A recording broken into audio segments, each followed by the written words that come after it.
Latar belakang Perjanjian Romeroyen. Latar belakang terjadinya Perjanjian Romeroyen adalah karena Belanda masih belum mau mengakui kemerdekaan Indonesia. Ini tidak terlepas dari dua perjanjian sebelumnya, yaitu Perjanjian Linggarjati dan Perjanjian Renville.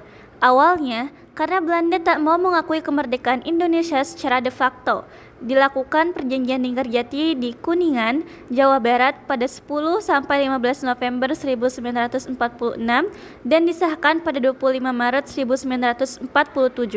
Indonesia diwakili oleh Sultan Syahrir dan Belanda diwakili oleh Prof.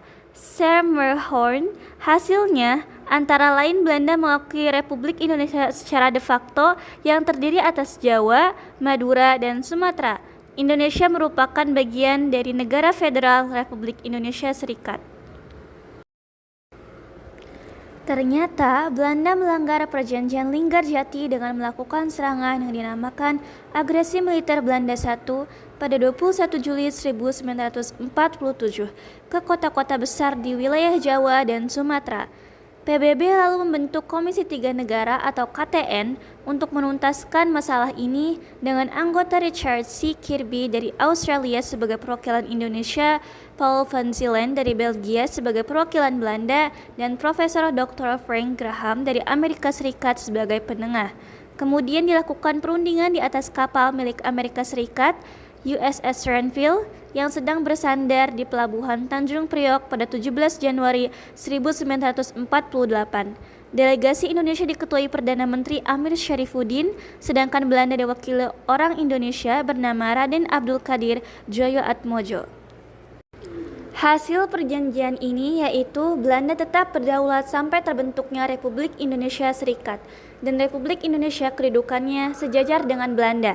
Republik Indonesia akan menjadi bagian dari Republik Indonesia Serikat dan akan diadakan pemilu untuk membentuk Konstituante Republik Indonesia Serikat. Tentara Indonesia di daerah Belanda juga harus dipindahkan. Ternyata Belanda lagi-lagi melanggar perjanjian dan melancarkan serangan yang dinamakan Agresi Militer Belanda II. Indonesia lalu mendirikan Pemerintahan Darurat Republik Indonesia atau PDRI di Bukit Tinggi, Sumatera Barat di bawah komando Syafruddin Prawiranegara. Aksi Belanda ini dikecam dunia internasional, hingga akhirnya Belanda mau mengadakan perundingan lagi dengan Indonesia. Perundingan inilah yang disebut Perjanjian Romeroyen. Hasil dari perundingan ini antara lain agar perang gerilya dihentikan dan Indonesia Belanda bekerja sama dengan memelihara ketertiban dan keamanan. Pemerintahan Republik Indonesia dikembalikan ke Yogyakarta dan akan digelar konferensi meja bundar dalam waktu dekat. Isi Perjanjian Romeroyen. Isi Perjanjian Delegasi Indonesia. Yang pertama, sesuai dengan resolusi DKPBB, Indonesia menyatakan kesanggupannya untuk menghentikan perang gerilya. 2. Bekerja sama dalam mengembalikan perdamaian dan menjaga ketertiban dan keamanan.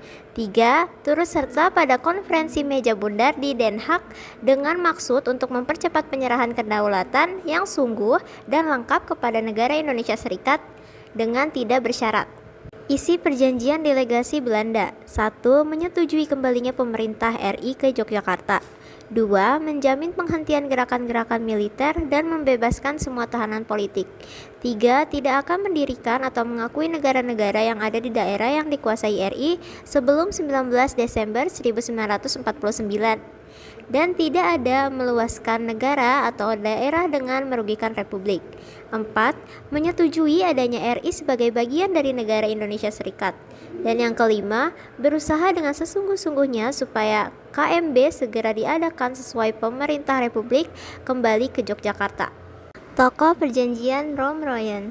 Sesuai nama perjanjian, tokoh utama ini adalah Rom dan Royen. Perwakilan dari Indonesia adalah Mr. Muhammad Rom, sedangkan pihak Belanda diwakili Dr. J.H. van Royen.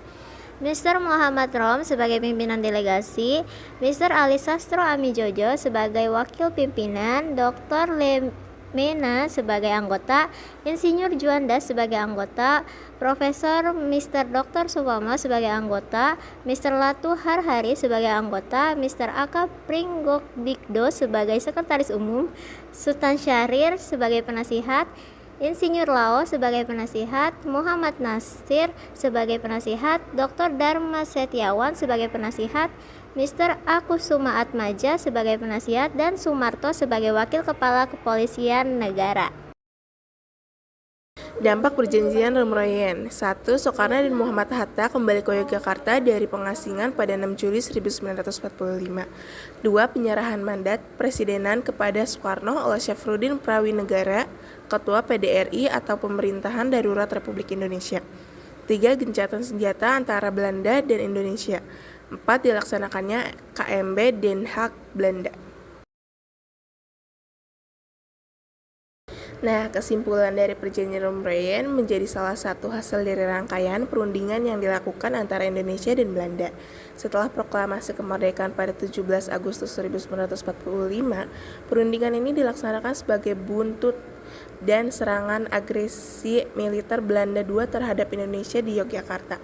Dilaksanakan pada 14 April 1949 dan disepakati pada 7 Mei 1949.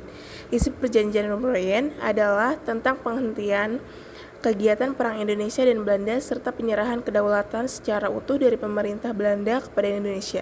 Selain itu, isi perjanjian Romeroyen ini juga menyebutkan jika Belanda harus membebaskan tahanan perang dan politik, mendirikan persekutuan bersama, dan turut hadir dalam konferensi meja bundar di Den Haag.